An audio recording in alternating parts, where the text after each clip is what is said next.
I really wonder if I should have made this video today.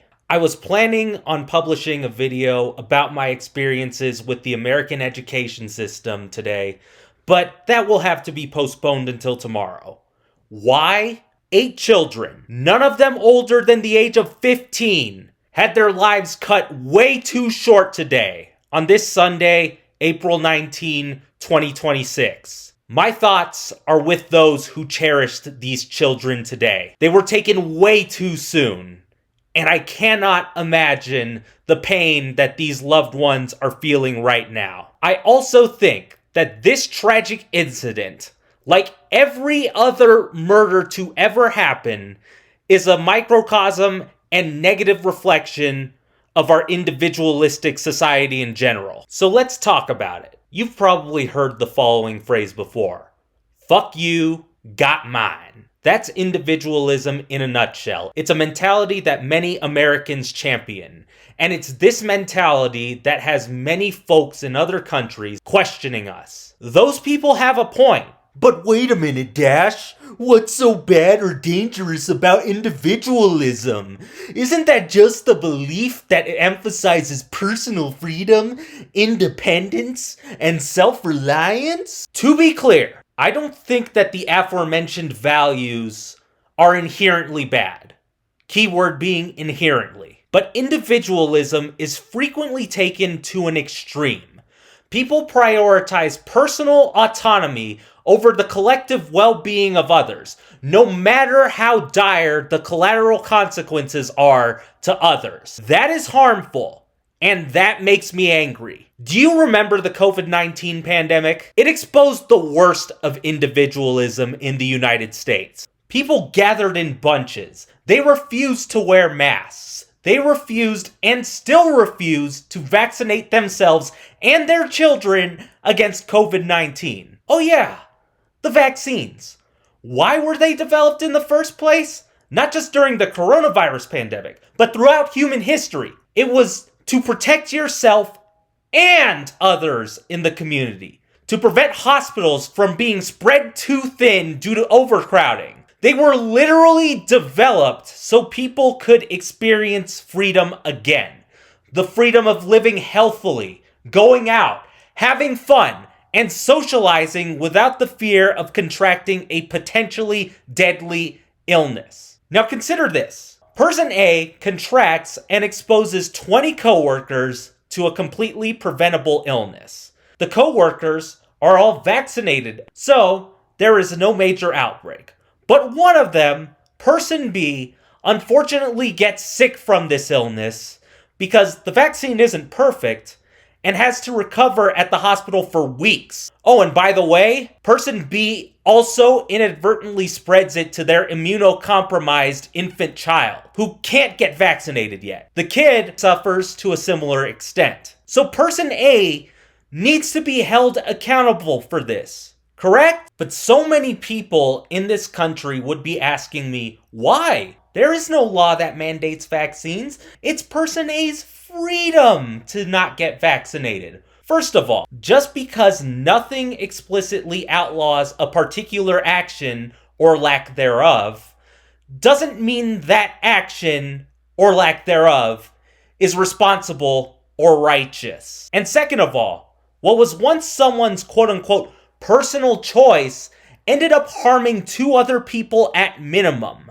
In many cases, such personal choices end up harming way more than just 2 others. That is not personal choice. If you claim that person A should not be held accountable because they just exercised their personal choice, then look into the perspective of person B or the kid for 5 goddamn seconds. Why did they have to spend days in the hospital struggling to breathe?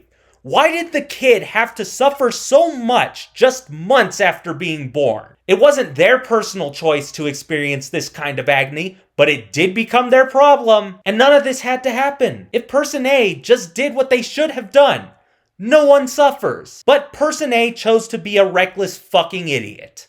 And now, 2 people, at minimum, have suffered excruciatingly because of this. To say that this is not okay is the understatement of the year. This is needless, heinous suffering resulting from needless, heinous irresponsibility. Let's look at it another way. Suppose that I drive 25 miles per hour over the speed limit on my way to somewhere else. I have no reason to do this. I just feel like it. I crash into another car, and the passengers in that car get hospitalized for weeks, and they have to pay tens of thousands of dollars in medical bills.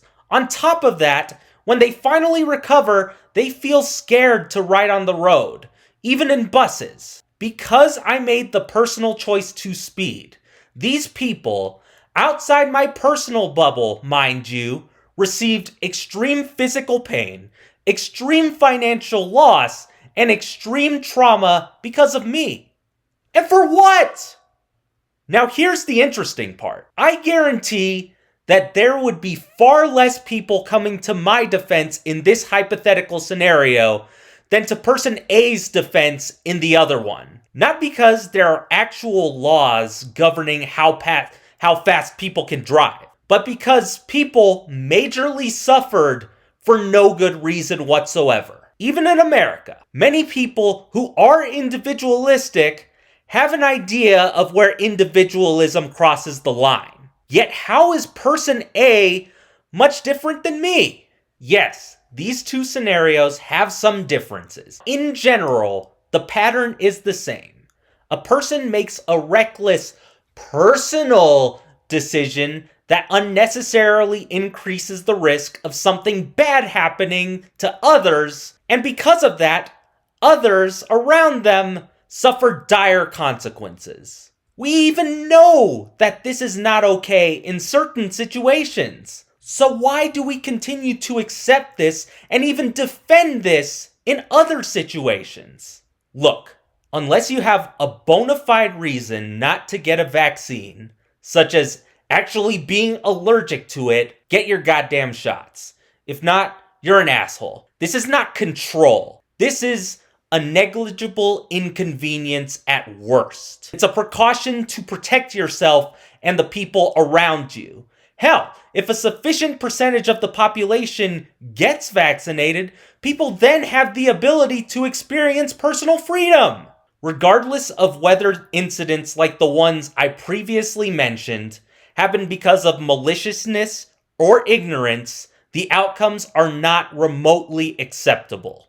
Now, these situations don't address the fact that individualism is often used to justify depriving struggling people of the necessary resources that can help them survive and live healthy, sustainable lives. Many people still defend this repulsive neglect with an argument that goes something like this. It's not my fault for other people's situations. They need to prepare for these situations so that they don't suffer from them once they arise. First of all, if you continue actively supporting people, policies, or systems that forego or dismantle resources, guardrails, and safety nets that help people stay afloat, then yes, you are a part of the problem.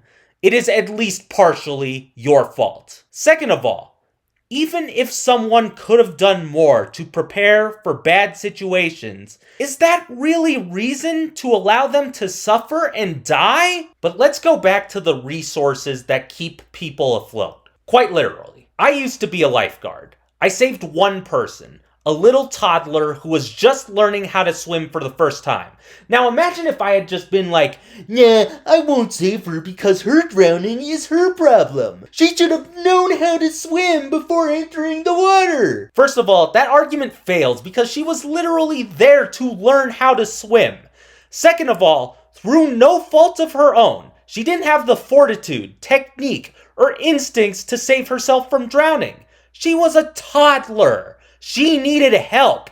And even if she was an adult who I felt should have learned how to swim when she was younger, was that really reason for me to let her die? Absolutely not. That's what the fucking individualists tend to conveniently overlook. Many of us, through no fault of our own, just don't have sufficient ability to deal with adverse situations by ourselves. It's not our fucking fault for being paid too little to live sustainable lives. It's not our fault that the government refuses to give us enough support to just barely stay afloat when we're busting our asses to get a job. So, why should people experiencing homelessness, poverty, or hunger, people that may not have made the best decisions in their younger years, be forced to suffer into their later ones? Do I believe that some of these people could have made better decisions and been more resilient? Yes. But does that mean we should just allow them to suffer and give them no resources to live a better life and contribute positively to society? Fuck no. And will you tell us, oh, that's not my problem? The problem does not go away. In fact, refusing to address it often makes it even worse. It just highlights that you can help, but choose not to. That is a problem. And this brings me back to the tragedy in Shreveport this morning. A quick disclaimer.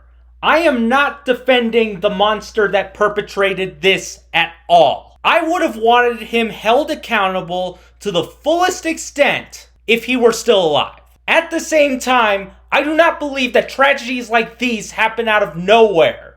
Because when someone is mentally ill, we dismiss their struggles. We don't reach out to them. We don't invest in the necessary mental health resources that preemptively intervene and take adequate action to prevent them from snapping and consequently inflicting severe harm on other people. Trust me, I have OCD. That's considered a mental illness.